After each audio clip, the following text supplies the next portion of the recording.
This is Boxing Tickets NI in association with that prize guy. We're here at Lab Fitness. We're 5 weeks out from Fight Night. Delighted to be joined with Gary Arthurs. How are you, mate? Not too bad, all good. I guess probably, by the time Fight Night comes around, you'll nearly be pro a year. Yeah. How have you sort of found, adapting the professional boxing so far? I guess you've unfortunately obviously had the cancellation obviously of Fight Night. I guess you probably know deep down, everybody knows that there was no other way around that, unfortunately, with the death of John Cooney. But how have you found your first year sort of adapting? It sort of came from sort of nowhere, I guess, from Dennis sort of saying about turning pro. How are you feeling now you're adapting to the pro life? It's been scary before. It's been a year already. How hard the years have been past, but it's harder. I think everyone agreed the first year. It's really hard getting used to the ticket sales, getting used to the sponsorships and on, even the different types of training. Because obviously amateur training is a wee bit different, but yeah, it's kind of like running a business, and everyone says the same. You have to worry about sponsorships, you have to get your ticket sales, and there's a lot of work to be done. But see, before I'm actually really enjoying it. It's different, and I like different. It's a wee bit of a change. So adapting to it, it's like I said, it's hard, but I'm enjoying it, and I can't wait there for a share fight again. So it's been alright. To make your debut in the SSE arena, sometimes you're sort of going you could nearly retire sort of the fact that you've boxed in the SSE arena, sort of we see the fight cards and stuff that's been there in the past, you're sort of going, I've done it already sort of thing, the end of the cancellation of your fight, then obviously Dennis sorting your last minute thing out, obviously Kinnick Boxing in Scotland. You've actually had your first domestic as well, thanks to Shane Meehan, who sort of stepped in and saved the day for you late notice. Yeah, Shane done I need to thank Shane again, because he did step in last night, because I would have been 2 shows cancelled back to back, because the time obviously with John Cooney passing away, our show got cancelled in damage, and obviously I was out of everyone's control. But then Dennis done well, get me to a show in Scotland, and then I think it was 4 days before I got told about the fellas at the fight, Fields Medical, and they didn't tell me. Dennis didn't tell me straight away. He left it a few days until he got it sorted, and once he got it sorted, he told me about Shane. So I really appreciate Shane jumping in, and it was a good show. I really enjoyed the show for Scotland, and I'm glad I done it. Obviously the one in Danish would have been way better, but it's good to get experience abroad as well. I know it's only over Scotland, but it is experience in a different country, and I feel like I'm ready for it, because like you said, I have one in the SSE, which is big to start off, and then another fight in Scotland away from home. So that's 2 big fights so far, and I really can't wait for the one at home now. How did it feel, sort of, fighting in Scotland? You already had your debut out of the way, sort of maybe some of the nervous energy sort of you have. Did the fight with Shane probably, because I know your opponent in the SSE sort of wasn't really coming to fight. They're sort of, sometimes they come to survive, sort of, and they try to make you look, sometimes opponents can try to make you look bad, where you expect to have a good knock. With the Shane Meehan fight, did you find any differences, obviously, in the fact that I guess it was a domestic fight? How did that sort of mindset sort of change for you with that? Was no nerves coming out? How did the fight feel for you? So obviously with the late opponent change, I wasn't expecting it, so I had time to think about the fella before, watch him a wee bit, and I had a game plan for him. Obviously with the first fight, Edgar Romero, he was a tough fight. He was a bit small, stocky, just wanted to take your head off. But it was my first fight again in 2.5 years, so it was more, me and Paddy just wanted to work on not surviving, but getting food rounds, getting rounds in. And then we had a game plan for, I think it was CJ Reid was the opponent in Scotland. Had a game plan for him, working out there for 2 weeks I had, and then for 4 days before to get changed for Shane Meehan. It's different. Never heard anything about Shane. It was seen his record and seen one fight. I think it was the first fight where he got a stoppage, and obviously thinking that it's going to be a harder fight, and it was. It was a good fight, and 4 days notice for Shane. Obviously, if we had more time, it would have been a cracking fight, but it wasn't. He was still a really tough opponent, and it was good to get the rounds of his son, especially an Irish domestic. How are you finding, obviously, training, obviously, you've Paddy here as a boss, obviously, in Lab Fitness, and obviously then as your coach, you've no sort of hiding place, particularly from your work, obviously, training clients on a daily basis. Paddy's probably able to keep an eye on your foot and everything else like that, so do you nearly feel like Paddy's like a father figure to you rather than a coach? I love that, but Thursday, every time I say to someone, Paddy's my boss, it makes it easier, makes life easier for me, because I can train around at work, so he knows when I'm working, so he can time our training around it, so it's really handy for me. And yeah, like you said, like a father figure, he is. He's there every day with him from start to finish, and I have a lot of time for Paddy. He has a lot of time for me, and I really appreciate it, because the stuff he does for me, especially with the training and with the work. It's that important bond sometimes, isn't it? You need to have that trust and that relationship between fighter and coach. Paddy's got your best interests at heart. Like, he wants you to do well in boxing, because if you do well in boxing, it's going to help the gym and everything else. So, like, it works very good in tandem. So, like, Paddy is probably the perfect person for you to be guiding you. Like, he's been there and done it as an amateur. He sort of didn't get to the probably levels he probably should have with his experience and stuff as a boxer, as a pro. Obviously robbed and stuff at times, but like, he's a good man to have in your corner. Yeah, like you say, he got robbed, but that's boxing and then and he could have went way further. And Paddy, I always watched Paddy growing up because of Gleon, and then to ask him to be my coach was a big thing. And obviously he was my boss at the time, so I knew him well, which was a big step already. But especially like you said about the gym, like that screw the gym loads, and that's where my biggest support comes from, the gym. And all most of my ticket sales come from the gym. They're best supporters. Even when I went to Scotland, I was late notice, and I think it was 20 when we went over, and all the ones from the gym, which was I really appreciate everyone coming over. That was good. But I know I always have the gym behind me, and it's good. And Paddy made that happen. Obviously, me working for him and him being my boss and my coach. So we have a strong bond, like you said. You don't love the spotlight too much, Gary. I would say, like, I watched one of your pictures from your show in Scotland. There's a group picture, and you're the furthest person back. Like, you didn't want the spotlight. Like you don't, you're not probably one of these people that's like big ego and things like that. Like, you're just one of the lads, sort of thing. Like, when them's there for a group, you're sort of going, this is just like a night out. It probably didn't feel like you're the star guy. Like, these people have paid for the boat or paid for flights, accommodation to cover and support you. But you're just in the background, just like, that's one of the lads, just a normal night out. See, honestly, I think it's just a common thing now because I'm tall. I'm always out to get the back, but I know what you mean. Like, I don't want to be in the front of the start of the show, and I'm not saying like, them's coming over was a big thing for me. And obviously, there's Dennis now, late, but them's coming over was a big thing to me. So they all had a night over. Even if the fight didn't go ahead, they were all going to still go over and enjoy themselves, and they really enjoyed the night. And the next day, first thing the text in the group was when's the next one abroad, because they all loved it, and they would go anywhere to watch me. And Danny's getting a great at there, and he's in the group as well. They're asking every week about the fights, and can he get a fight here, can he fight there? So hopefully Dennis feels something out who works here. Where do you think, like, do you torture Dennis with the fact that, like, you want to be on big cards and things like that? Like, we see so often you can get an opportunity to fight in cards. Like, are you torturing him for venues that you want to fight? Like, what's your dream list of venues you have? Like, you've boxed at SSE already, so you've sort of been to the pinnacle, sort of where we'll go in stadiums, sort of wise here, unless Windsor Park. But like, what other venues would you like to fight in? See, any time I see a big card coming up, I'd see either me or Paddy send in our group straight away to send him at this torture, like, Dennis, come on here. But obviously you're not going to be able to get in every card. But like you said, I've boxed in the SSE already, so that was a big, massive debut. So see now, I don't mind for the next year or so getting a wee small cards and small shows, and because they're the ones that build you. But here, if one comes in my way, I will happily take it.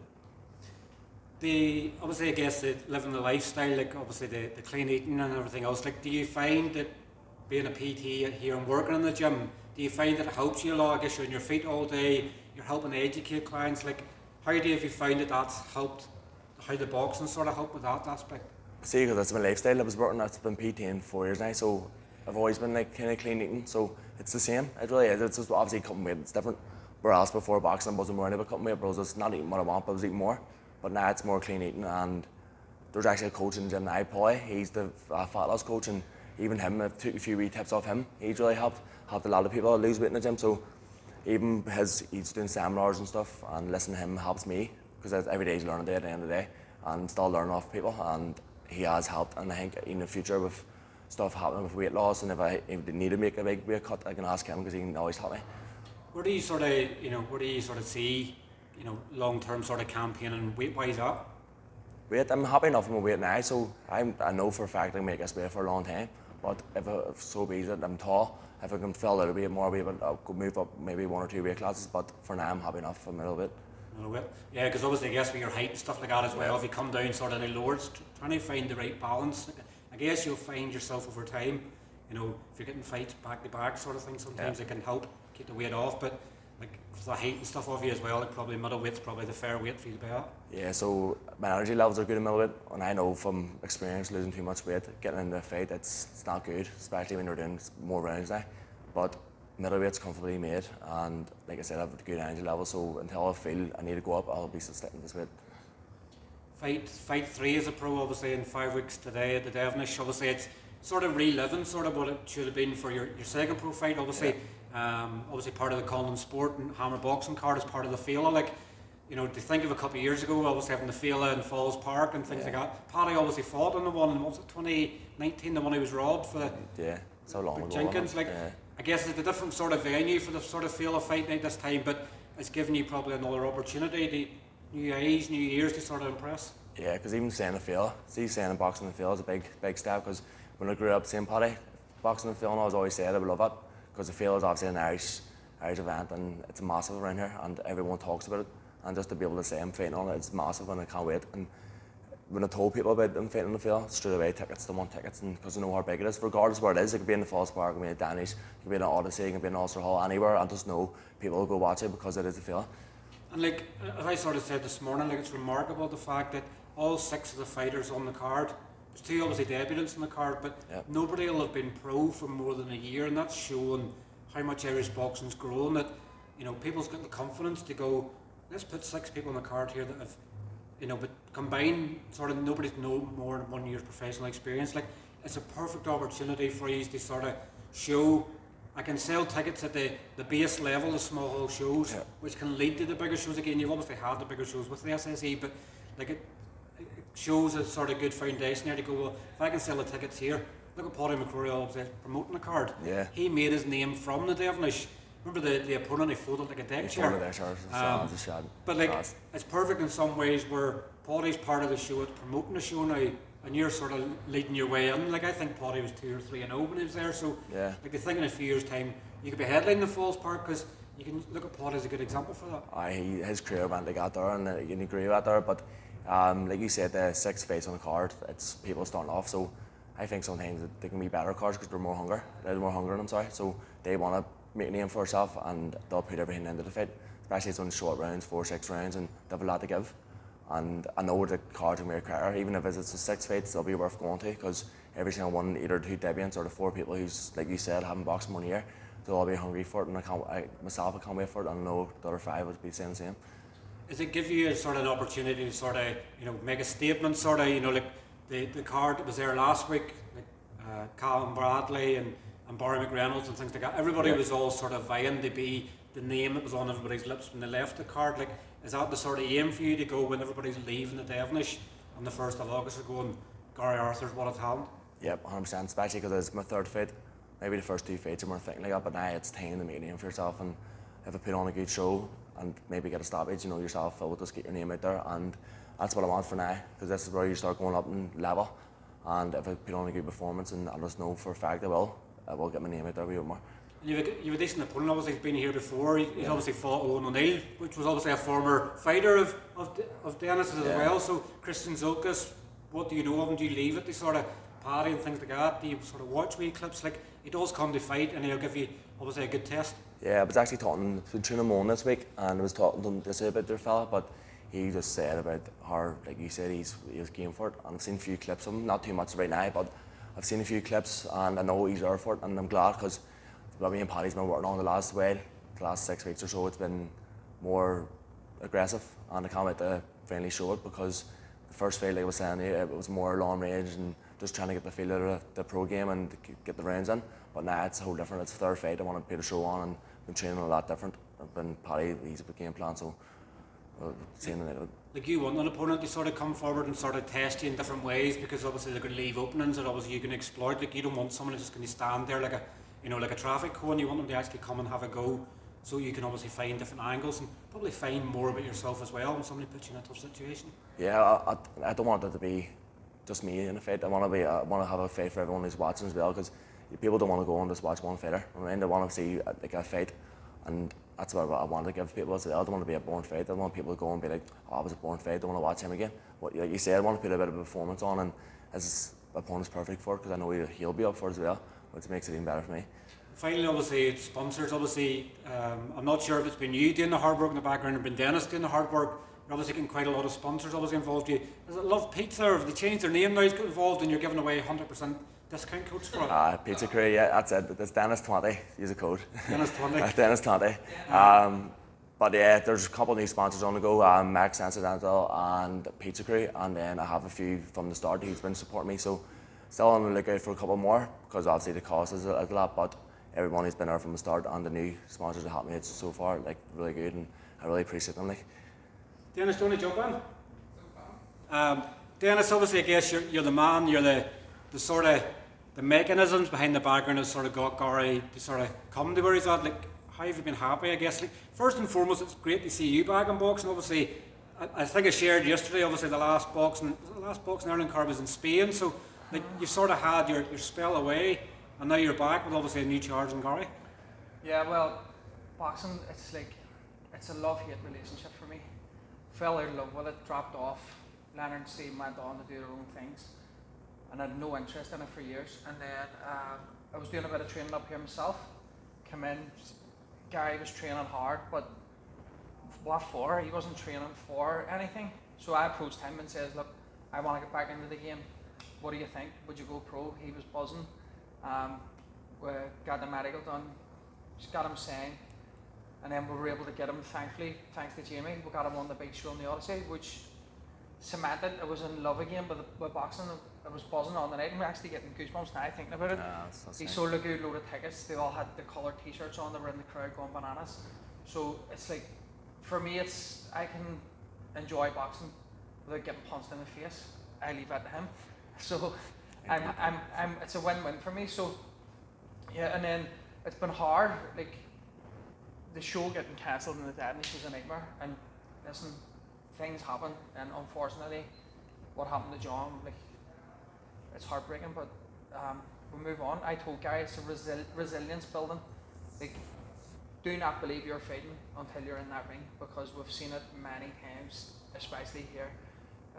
Like Kakachi going to Wembley, his fight getting cancelled. Carl Frampton being in the hotel the night before, his fight getting cancelled. Until you're in that ring, take nothing for granted. So, like, he knows that.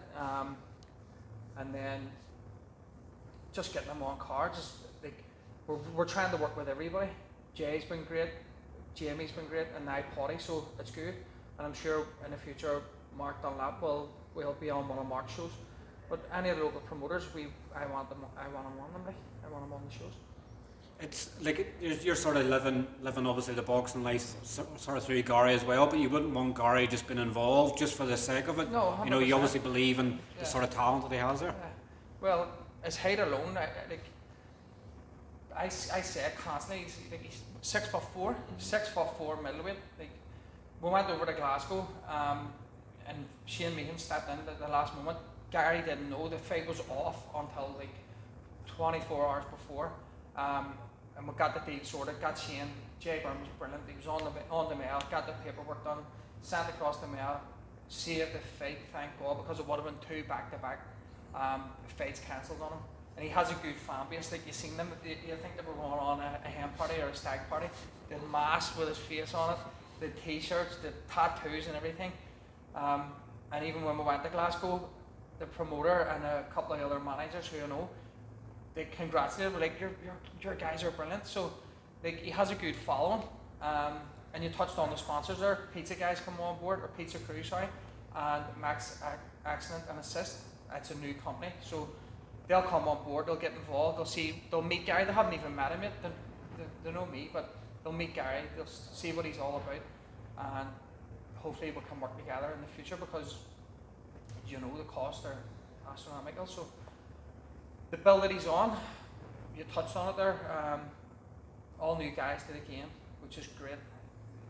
Gary's right. When you're 2-0 or 3-0, you want competitive fights, and Kristaps Souklis is the perfect fight for him. When he fought Owen O'Neill, I picked him up personally from the airport. I couldn't believe it. He got off the flight, and I looked at this guy and went, oh my God. I was like, Owen has sold 200 tickets here. And I asked him, I was like, well, journeyman, and he says, I'm coming here to win. He says, believe it or not, I'm here to win. And I was like so nervous. Like, as I said, I lived my boxing through these guys, so my nerves were, I'm sitting outside looking at Leonard and Stephen sweating, wearing my suit like Eddie Hearn. Danny Hearn. Yeah, Danny Hearn, but Owen done brilliant. But Kristaps comes to win. after that fight, I don't think it was directly after that fight, he went to Latvia and topped the bill and won the fight. So he's no easy touch. So he's not, and his opponent wasn't an easy touch either. He had what 80% knockout ratio or For David, yeah. for his debut, and he handled him well. So. But you want that sometimes, like you don't want people coming to Devonish, paying for the night out, their drinks and everything else, No. and you don't want them coming and going, I'm not coming to this again. Like the opponent didn't come to fight. Like you can only do so much. Yeah. People in Belfast know boxing, right? They know he's learning his trade. 1 or 2 journeymen, good. After that, the women here know boxing. The women would say, we're not going to watch this. The women know boxing. If it's not competitive, they're not going to buy tickets. Now, we've said already, he's building a good wee fan base. So to keep it going, he needs to be in competitive fights. So maybe after this and another one, a 6-rounder, hopefully, and then just take it from there. But the goal is, he wants to be the best middleweight in Ireland, so he needs to win the Irish title to do it. So all he has to do is keep busy, keep winning. This show in the Devonish, Jay's already got him booked in for October in Dublin, and if we can squeeze one in between then, perfect. Because he needs to be busy. We all know. Everybody's talking about Windsor at the moment, but I guess like we all know there's only so many slots you can have, and sometimes when you're like Gary and you're only starting out, maybe Matchroom might want somebody in bigger fights or bigger tests, and you have to have your development. You can't just go, let's go and fight in Windsor and jump up levels when you sort of have to learn how to walk before you can run. 100%. Big shows in Belfast don't come around that often, and when they do, every fighter in Ireland wants on it, rightly so. So, if he wins this fight and maybe there's a competitive fight for him and Jamie likes it, he'll get him on. But believe me when I say this, as soon as they're like him, they text me, text Jamie, text whoever. I've done it already. I mean, I've emailed Turkey Al Rashid. Honestly, I've emailed the WBC. I don't stop. All you can do is ask. If I keep knocking the door, somebody will open the door, and that's what way we're going to go ahead. Well, look, thanks very much for your time. Obviously, I'm sure Gary wasn't expecting a 22-minute interview today. He's probably thinking a couple of minutes and I'll be in. But was it 20 minutes me and 2 minutes for him? I know, he's done enough talking for both of us today, didn't he? But obviously, good to obviously get a chat with you. Yeah. Have you many tickets left, Gary? Obviously, because I know this shows that there's a limited capacity and things like that. Like anybody sort of looking tickets, get on to you sooner rather than later, because fight week, you don't want to be worrying about going and giving people tickets and getting money off them. Yeah, so obviously limited tickets are already in Devonish, so there's only a certain amount of, but I only have a handful left. So anyone who's still looking tickets can hit me up and I'll get them sorted. Well, look, lads, thanks very much for your time, Yes, and obviously have a thank great you. weekend, and we'll see you in the Devonish in the 1st of Here, August. thank you, mate, as well, for all the coverage, and it's good to see you not stepping aside, because we were worried about you.